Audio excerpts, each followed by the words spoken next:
Hello, my name's Scott McGill, and this is going to be an introduction to music theory, the very basics. And hopefully this will be very helpful for you, and it'll be clear and it'll be easy for you to follow. We're going to start with scales, actually, or keys. I'm going to use those terms interchangeably. So when we talk about being in a key, we're talking about being in a scale. And today's video is going to focus on just how to get those scales. There are lots of different ways to going about doing this, but I think this is a fairly clear way and hopefully really helpful for you. And again, it can take you from a beginner stage and it can actually get you to advance rather quickly. So you can use this technique or you can use this way of categorizing and finding the scales for advanced music too, and when you get into advanced chords and different modes and things of that nature. So it's a great place to start. It does intervals, scales, all these sorts of things, and it's visual.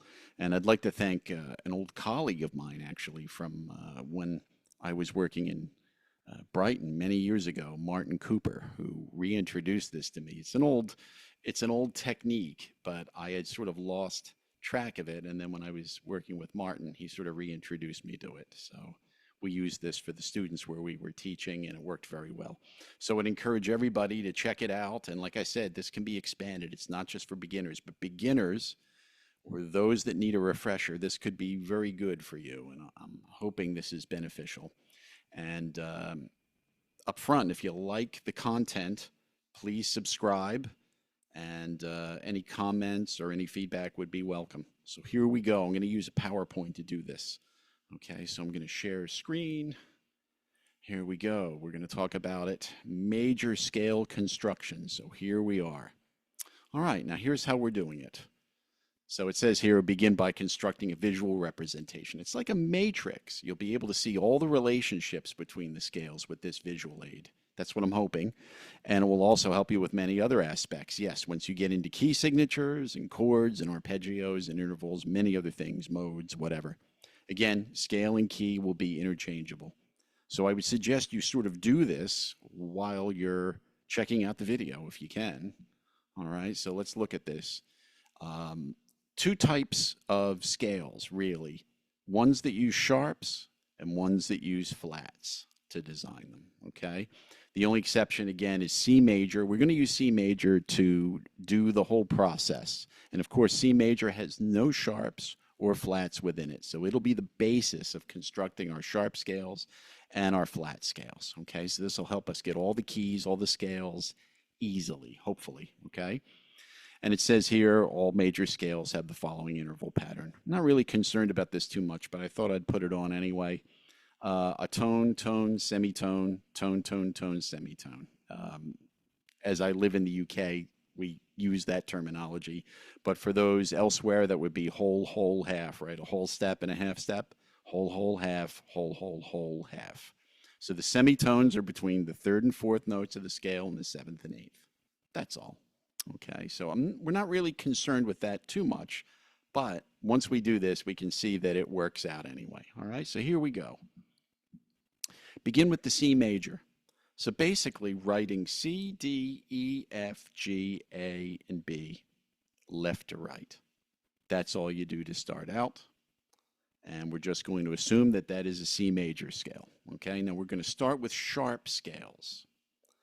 So here is the next stage. Take the fifth note of the scale, number 5. So from C, D, E, F, and G, we take the G over to the first column, and I'd put it right under the C. You'll do a whole matrix this way. So you respell. You just go G, A, B, C, D, E, F, right? G, A, B, C, D, E, and F. And no need to rewrite the octave here, okay? So just leave the 7th note there. Don't go back to C or G or whatever it is. So all you do is take the 5th note, put it in the first column, make it the first note, respell. Okay. Now the next stage, add a sharp to the new scale, the 7th note. That's all you do. So it says the new scale is G major, which has one sharp, which is F sharp. And it adheres to the pattern. If you look at it, the tone, tone, semitone. So you go G and A is a whole step, A and B is a whole step, B and C. There you go.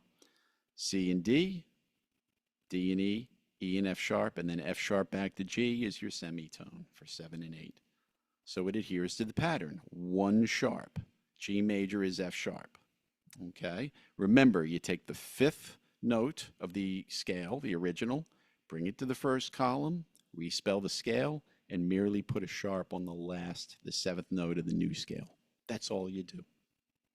As we can see, that's all you will do the whole time. So let's do it again. If we go to the G major scale and we go to the 5th note, G, A, B, C, D, put it in the 5th column, this 5th note, put it in the first column here, respell. Notice I keep the sharp, so you gather it. Whatever you had from the previous scale, any sharps, you gather them up and bring them in. So the new one would be D, E, F sharp, G, A, B, and C. And what's the rule say? Raise the last note, the 7th, to C sharp. Now you have 2 sharps, and again, it adheres to the tone, tone, semitone, F sharp and G, C sharp to D. There it is. It gives us the D major scale, so now we have 2 sharps.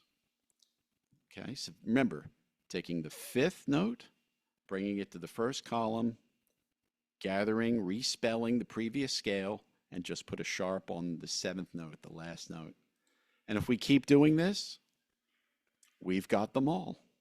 So if we took the D major scale, which we just did, and we took the 5th note, D, E, F sharp, G, A, put it in the first column, and again, gather it up, the 2 sharps, A, B, C sharp, which we had from the previous scale, D, E, F sharp, which we had from the previous scale, and then G. And we made G, according to the rule, you raise or put a sharp on the last tone, the 7th, makes it G sharp. You take the A scale, 5th note, E. Now you have 3 sharps, E, F sharp, G sharp, A, B, C sharp, D. Raise the last one, D sharp. And then you have an E major scale.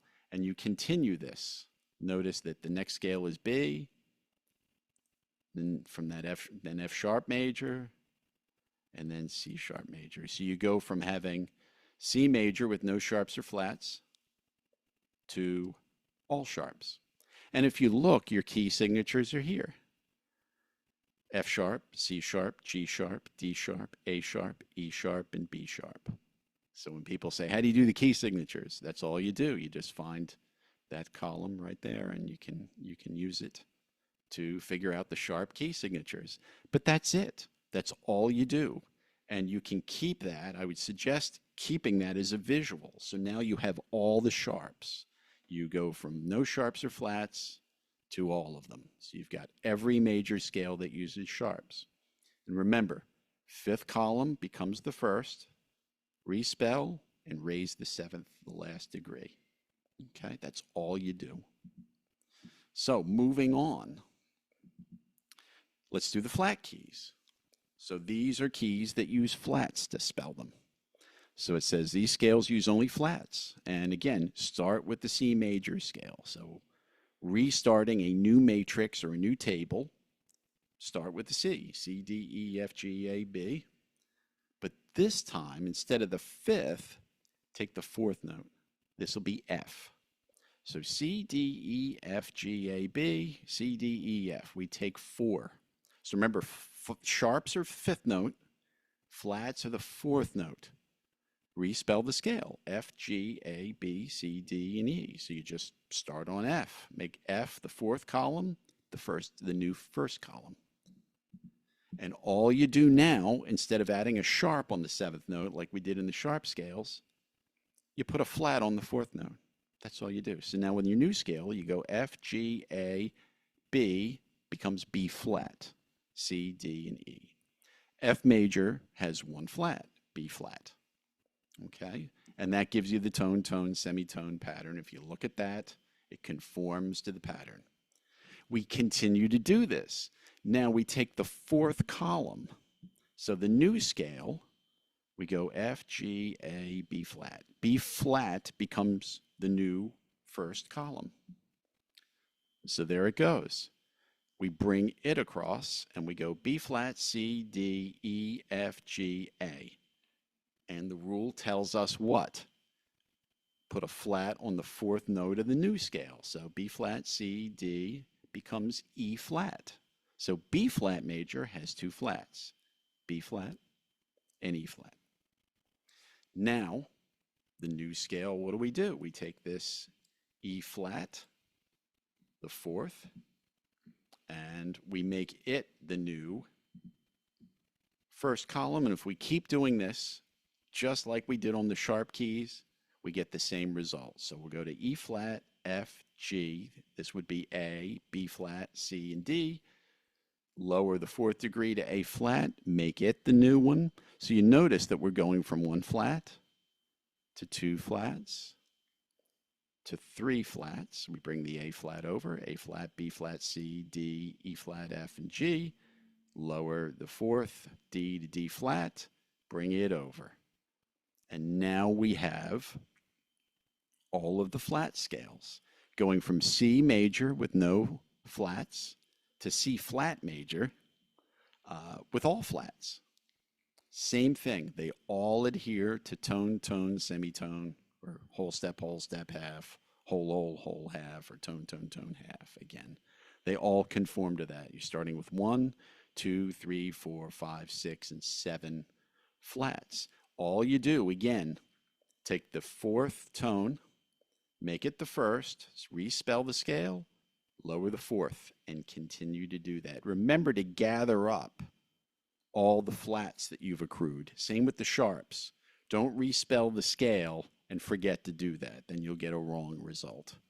Okay, so it's important to gather up any, if the previous scale had two flats, you've got to bring them down and then add the third one, which is the fourth column. And you can see that here. You take the B flat over, and then you lower the fourth.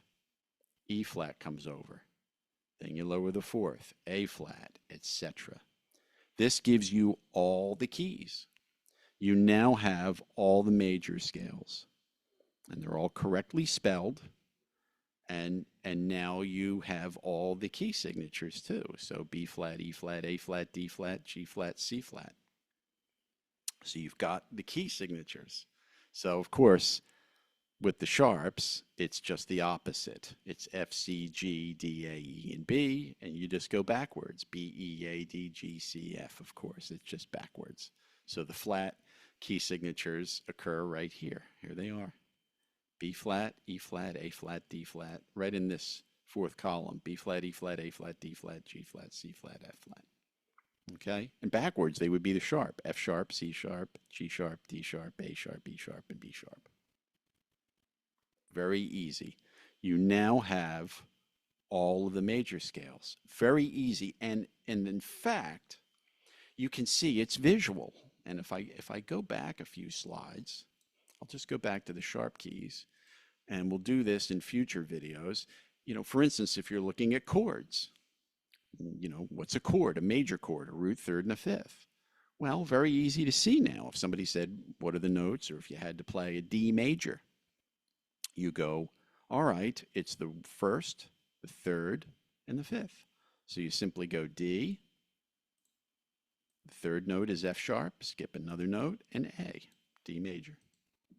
And that could be for any, like I said, if you needed to do an A flat major.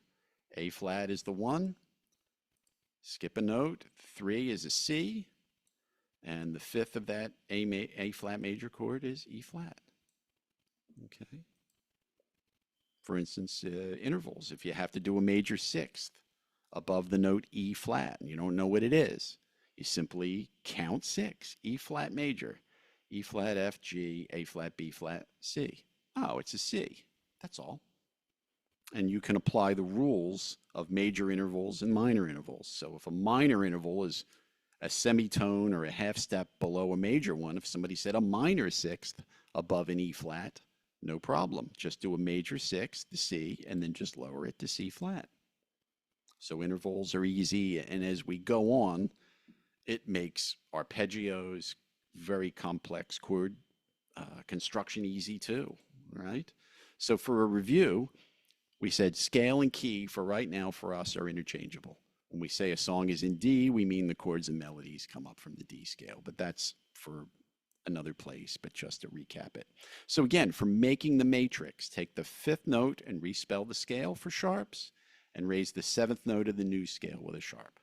That's sharps. Now for flats, it's the fourth. Fourth note and respell scale, lower the fourth note of the new scale with a flat. So in a sense, sharps, if you know the circle of fifths, go this way, of course, from, going clockwise. They're every five, C, G, D, A. So they count 5 letters each time, C, D, E, F, G, G, A, B, C, D, etc. Flats go the other way, 4. So it just moves in the other direction, okay? Easy to remember. So what this is, in a sense, is you get tables of scales, and when you're practicing them on the piano or guitar or horn or singing or whatever it is, you have an easy reference piece. You can see how they're all related, and you get the correct notes right off. You just look at the grid. What's nice about this is it's all visual. You can see every note, and it's a great complement to circle of fifths or however you choose to look at things. So here's another thing that might be useful. Which scales and keys use sharps? You don't know. Like, A major. I don't know if it's a sharp scale or a flat scale. I have no idea. So in general, a quick way to identify it is if the name of the key has the word flat in it. All right. So if it does, such as E flat major or B flat major, it's a flat scale. There's only one exception, and that's F major. So that's all you need to memorize. So basically, if you're not sure whether A major is a flat scale or a sharp scale, you make it with sharps or flats. You say to yourself, okay, it doesn't have flat in the title, and it's not F major, so it's got to be sharps. That's it. Okay? So that basically wraps it up. And again, it's a good visual way to do it. In future videos, I'll probably do the modes and chords this way, and I'll use the matrix the whole time so that we can see how this thing can be applied. What's nice about this grid or matrix method of doing things is you can see everything. Like I said, for practice sessions or whatever it is, I mean, you can even do figured bass and classical music with this stuff. I mean, you're just counting numbers. You can do modes, again, complicated chords and things of that nature. It's very good for transposing too. You can see a 1 chord and a 4 chord and a 5 chord and whatever that is. You need to get a tune into another key. We'll do that perhaps in another video. Simple. You just line it up visually. You just see which degree it works off of. Okay. So I hope you found this useful. Again, please subscribe, and I'd love to hear from you, and I hope this was helpful, and we will see you, I guess I'll see you back in a future video on something related to this, and we'll expand on it.